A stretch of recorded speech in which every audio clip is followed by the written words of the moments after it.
ഇപ്പോഴും അപ്പോൾ ശ്വേതമേനോനോട് ജെന്യുവൻലി പ്രണയമുള്ള ആളുകൾ വന്ന് അപ്രോച്ച് ചെയ്താൽ ശ്വേതമേനൻ എന്ത് ചെയ്യും? I love dum back. Why not? എന്തുകൊണ്ട്? എനിക്ക് 100 അല്ല 1000 അല്ല, എനിക്ക് കോടി ആൾക്കാരെ സ്നേഹിക്കുക.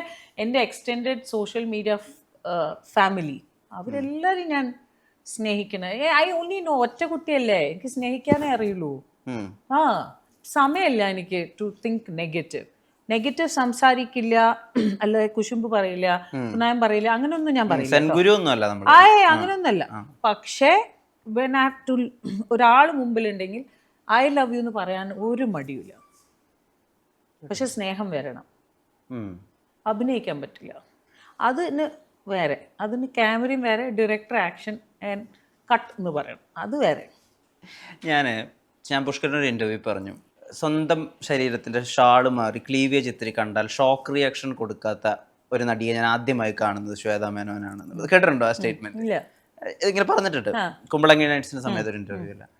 ആൻഡ് ഞാനതപ്പോൾ ആലോചിച്ചു, ആ സമയത്ത് മീൻസ് നിങ്ങൾ ഒരുമിച്ച് വർക്ക് ചെയ്തിട്ടുണ്ടാവുക സോൾട്ട് മെമ്പറിന്റെ സമയത്ത് ഭയങ്കര നോർമലായിരുന്നു, ഭയങ്കര കാഷ്വൽ ആയിരുന്നു ഇങ്ങനത്തെ കാര്യങ്ങളൊക്കെ. ഈവൻ ഇപ്പം നമ്മൾ ശ്വേതമേനോൻ ചൂസ് ചെയ്യുന്ന ഡ്രസ്സുകളായാലും സ്ക്രിപ്റ്റുകളായാലും. ഞാൻ ഇന്ന് വരെ ശരീരം കാണിച്ചിട്ടില്ല എന്ന് ആൾക്കാർ വിചാരിക്കും, അത് ഓർക്കില്ല. I always kept myself covered. ഞാൻ എന്ത് ചെയ്തിട്ടുണ്ടെങ്കിലും ഇതൊന്നും മാത്രമേ ചെയ്തിട്ടുള്ളൂ, കോൺഷ്യസ്നെസ് മാത്രമേ ചെയ്തിട്ടുള്ളൂ. ബിക്കോസ് ഞാൻ റിയൽ ലൈഫിൽ ഞാൻ സ്ലീവ്ലെസ് ഇടാത്ത ആളാ. ഇട്ടിട്ടില്ല എന്നല്ല പറയുന്നത്, മനസ്സിലായി. ഇപ്പൊ ഇടില്ല, നാളത്തെ പറ്റി പറയാൻ പറ്റില്ല കേട്ടോ. നാളെ ചിലപ്പോൾ ബിക്കിനി ഇടും, പറയാൻ പറ്റില്ല. ഇന്ന് ഞാൻ സ്ലീവ്ലെസ് ഇടില്ല. അപ്പോൾ ഞാൻ എന്തുകൊണ്ട് സിനിമയിൽ പോയി, പക്ഷേ ക്യാരക്ടർ വെച്ചിട്ട് എനിക്ക് ചെയ്യണമെങ്കിൽ ഞാൻ ചെയ്യും. ഓക്കെ, എൻ്റെ ക്യാരക്ടർ ശ്വേതാ മേനോൻ എന്നല്ല. ഞാൻ ഒരു സിനിമ ചെയ്യുമ്പോൾ അതിൽ ശ്വേതാ മേനോൻ ഇല്ല, അത് ഡയറക്ടറിൻ്റെ വിഷനാണ്. അതിന് ഞാൻ എന്ത് എനിക്ക് കിട്ടുന്നു അത് ആ രീതിയിൽ ആ ക്യാരക്ടറിനെ കാണുമ്പോൾ ആ പേര് വിളിക്കണം, ശ്വേതാ മേനോൻ. ആ സമയത്ത് ഇപ്പം അങ്ങനെ ഇപ്പം ഇൻസ്റ്റാഗ്രാമൊക്കെ എടുത്ത് ഇന്ന് കുട്ടികളൊക്കെ അവരുടെ ബോഡിയെ സെലിബ്രേറ്റ് ചെയ്യാണ്, പെൺകുട്ടികളൊക്കെ. അതിന് അത് ഭയങ്കര നോർമലായി പോയി ഇപ്പോൾ ഈ സമയത്ത്. പോസ്റ്റ് കോവിഡ് പ്രത്യേകിച്ച് കേരളത്തിലൊന്നും അങ്ങനെ നോക്കാനൊന്നും ആരുമില്ല, അല്ലെങ്കിൽ നമുക്കൊരു മോഡലായിട്ടൊന്നും ആരും. ഞാൻ ബോളിവുഡിന്റെ കാര്യമല്ല പറഞ്ഞാൽ, കേരളം മാത്രം വെച്ചാൽ പറഞ്ഞത്, കേരളം എന്ന ഡയസ്പോറ മാത്രം. ആളുകൾ എന്തായാലും ജഡ്ജ് ചെയ്യില്ലേ, ആളുകൾ സംസാരിക്കില്ലേ, ആളുകൾ ചോദിക്കില്ലേ എന്തിനാ ഇത് എന്ന് ചോദിക്കില്ലേ? എന്താ അവരോട് ഉത്തരം പറയാതിരിക്കലായിരുന്നു മോഡ്? പിന്നെ അത്രയല്ലേ നല്ലത്. അവരെന്ത് വേണമെങ്കിൽ എന്ത് വേണമെങ്കിൽ നമ്മുടെ വിരല് ഇങ്ങനെ സ്ക്രോൾ ചെയ്തിട്ട് അങ്ങോട്ടും ഇങ്ങോട്ടും ചെയ്യുന്ന സമയമാണ്. അവർക്ക് വേണമെങ്കിൽ രതി നിർവേദം കാണാം, അവർക്ക് വേണമെങ്കിൽ എന്ത് വേണമെങ്കിൽ കാണാം. You understand? എല്ലാം കൈതുമ്പത്തിലാണ്. അപ്പം ഞാൻ അതിനൊന്നും സത്യം പറയാണ്, അതൊന്നും ഇരുന്ന് ആലോചിക്കാനുള്ള സമയമില്ല. ഇതിനെപ്പറ്റിയൊന്നും ബോധേടല്ല. അപ്പോൾ എത്ര കാര്യങ്ങളുണ്ട് നോക്കാൻ, ഒന്ന് ആലോചിച്ച് നോക്കൂ.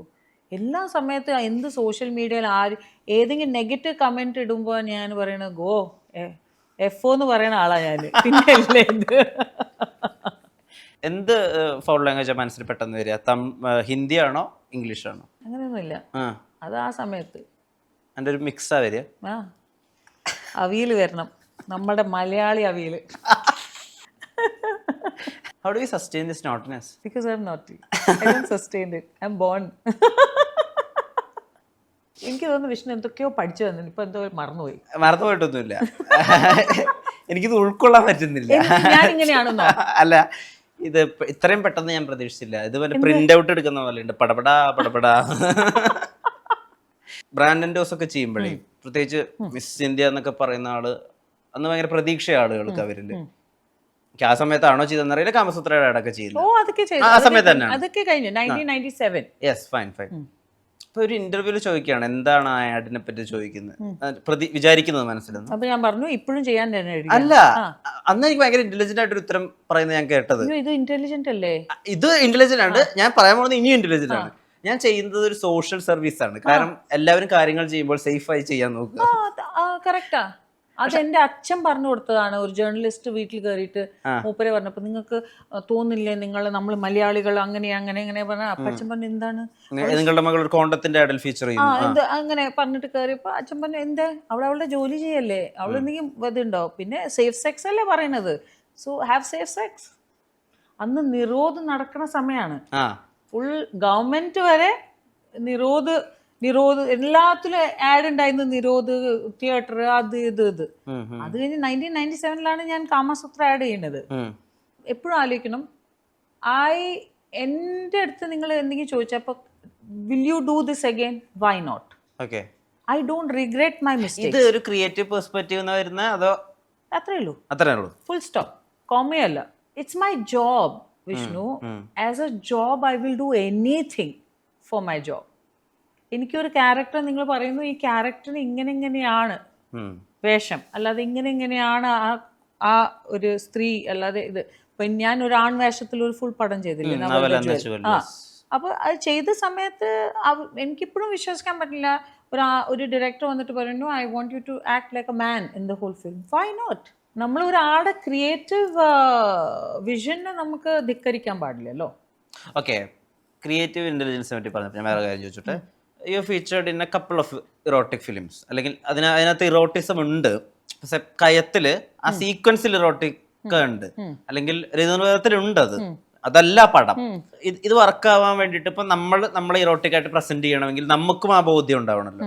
ഇതിനെന്താ ശ്വേതവൻ അന്ന് ചെയ്തിരുന്നു? ഡയറക്ടർ പറഞ്ഞ കാര്യം കേൾക്കുക, അത്രേ ഉള്ളൂ. അല്ല അന്ന് ഇറോട്ടിക്ക വായിക്കലോ അല്ലെങ്കിൽ അങ്ങനെയൊന്നുമില്ല. ഇറോട്ടിക്ക വായിക്കേ? എന്തിനു വായിക്കണം? ഒരു ഇമാജിനേഷന് വേണ്ടി. പിന്നെ ഈ 100 ആൾക്കാരുടെ ഇടയിൽ ഞാൻ ഇരുന്ന് വായിച്ചിട്ട് മോനെ ഇന്ന് ഞാൻ ഇവിടെ ഉമ്മ തരും, അവിടെ ഉമ്മ തരും, ഇതൊന്നല്ല. ഡയറക്ടർ പറയും ഇവിടെ കഴുത്ത് വെക്കണം, അവിടെ വെക്കണം, ഇങ്ങനെ ചെയ്യണം, ഈ ആംഗിളാണ്, അങ്ങനെ, അത്രേ ഉള്ളൂ. നിങ്ങൾക്ക് തോന്നുന്നുണ്ടോ ഒരു ഷൂട്ടിംഗ് സമയത്ത് എറോട്ടിസം എന്ന് വരും? ഒന്നും വരില്ല. ഈ എറോട്ടിസമിന്റെ ഈ വരില്ല. ഒരു ജോബ് പോലെ. ജോബ് ഒരു എല്ലാം acting is between start camera, action to cut, that's it. അതിൻ്റെ അപ്പുറത്തില്ല. ഒരു ആർട്ടിസ്റ്റും അതിൻ്റെ അപ്പുറത്ത് ആലോചിക്കില്ല. അതിൻ്റെ സത്യം പറഞ്ഞാൽ that is because I was very clear. എനിക്ക് എൻ്റെ ഇൻഡസ്ട്രീൻ്റെ ഒരാളെ കല്യാണം കഴിക്കണം എന്നുള്ള ഒരു ഇത് ഉണ്ടായിരുന്നില്ല. അല്ല, ഇതല്ല. അപ്പോൾ എനിക്ക് റൊമാൻസ് ഉണ്ടായിട്ടില്ല. ഞാൻ പറയണ അങ്ങനെ. നമുക്ക് റൊമാൻസ് എപ്പോഴാണ് ഉണ്ടാവുക? When I want to get married to somebody.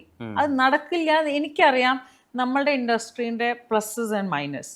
ഒരേ സമയത്ത് രണ്ടുപേരും ഒരു ഔട്ട്ഡോർ പോയി ഷൂട്ടിംഗ് കഴിഞ്ഞ് തിരിച്ചു വന്നാൽ പിന്നെ ഫാമിലി ലൈഫ് ഇല്ല. You know, you understand? സോ അതുകൊണ്ട് നമുക്ക് ആ ആക്ഷൻ ആൻഡ് കട്ടിൻ്റെ ഇടയിൽ നമ്മുടെ ജീവിതം കഴിഞ്ഞു. ദാറ്റ് ഹാസ് നത്തിങ് ടു നമ്മുടെ റിയാലിറ്റിയിൽ അതൊന്നുമില്ല. There is no start camera and there is no cut in real life. സിനിമയിൽ നമുക്കതാണ്. അപ്പം നമുക്ക് എന്ത് വേണമെങ്കിൽ ജീവിക്കണമെങ്കിൽ ഇത്രയല്ലേ ജീവിക്കാൻ പറ്റുള്ളൂ ആ ക്യാരക്ടറിന് വേണ്ടി. ഇറോട്ടിസം ദാറ്റ് മച്ച്. ഇപ്പം നമ്മുടെ ഫ്രണ്ട്സൊക്കെ ആയിട്ട് ആലോചിക്കുന്ന സമയത്ത് ഇപ്പോൾ ലെസ്റ്റ് ഇൻവോൾവ് ആയിട്ടുള്ള ഒരു ക്യാരക്ടർ ഉണ്ടെങ്കിൽ അത് മലയാളത്തിൽ ആര് ചെയ്യും? ഇപ്പോൾ ഹാൻഡ് മെയ്ഡ് എന്നുള്ള കൊറിയൻ സിനിമയൊക്കെ ഉണ്ട്.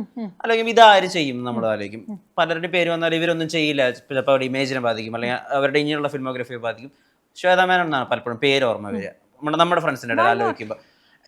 ഇതൊരു ഞാനായിട്ടുള്ള ഒരു 1 പീസ് ഓപ്ഷൻ അങ്ങനെ ആലോചിക്കാറുണ്ടോ ശ്വേതാ മേനോൻ സ്വയം? അല്ലല്ല. അങ്ങനെ ഉണ്ടോ? എടുക്കോ? അത് സി പീപ്പിൾ തിങ്ക്. ഇപ്പൊ എനിക്ക് എങ്ങനെ ക്യാരക്ടർ എന്ത് ചെയ്യണം എന്ന് ഞാൻ എങ്ങനെ തീരുമാനിക്കാം? ഞാനല്ലല്ലോ. എനിക്ക് വരുന്ന ക്യാരക്ടേഴ്സ് അല്ലേ എനിക്ക് എടുക്കാൻ പറ്റുള്ളൂ. ഇപ്പൊ ഹാൻഡ് മെയ്ഡ് പോലെ ഒരു സിനിമ എൻ്റെ അടുത്ത് വന്നാല് why should I say no? പക്ഷെ അത് ചെയ്യിപ്പിക്കുന്നത് ആരാണ്? ഡയറക്ടർ അല്ലേ, ആടെ കഴിവല്ലേ. മനസ്സിലായോ? എനിക്ക് എന്തെങ്കിലും ചെയ്യണമെങ്കിൽ എനിക്ക് നെഗറ്റീവ് അല്ലാതെ എനിക്ക് പോസിറ്റീവ്, ഇറോട്ടിസം അല്ലാതെ പാവപ്പെട്ട എന്ത് വേണമെങ്കിൽ ചെയ്യണമെങ്കിൽ ഈ ടൂൾ ആരുടെ കയ്യിലാണ്? ഡയറക്ടറുടെ കയ്യിലാണ്. ഞാൻ വീട്ടിൽ നിന്ന് ഇറങ്ങിയിട്ട് ഞാൻ ഇന്ന് ഞാൻ എറോട്ടിസം അങ്ങനെയല്ലല്ലോ. ആ ക്യാരക്ടറിന് എറോട്ടിസം ഇല്ലെങ്കിൽ എനിക്കൊന്നും ചെയ്യാൻ പറ്റില്ലല്ലോ. ജങ്കാറാണ് ഈ വർഷത്തെ. അതിലൊരു എറോട്ടിസം പക്ഷെ ഞാൻ ഉറപ്പായിട്ട് അടുത്ത് ഇറോട്ടിസം ചെയ്യും. അല്ലേ? വിഷ്ണു ഡയറക്ട് ചെയ്താൽ മാത്രം. അടുത്ത പടം വിഷ്ണു ഡയറക്ഷൻ, ശ്വേതാ മേനൻ, ഇറോട്ടിസം. ഗേൾസ് പെർസ്പെക്റ്റീവിൽ ഒരു ഇറോട്ടിക് പടം ചെയ്യാം. പക്ഷെ നല്ല ഹീറോ എല്ലാം വേണേ. അത് എന്റെ ഡിമാൻഡാണ്. നമുക്ക് ആരെ പിടിക്കാം? ആരെ പിടിക്കേ? കാസ്റ്റ് ചെയ്യണം.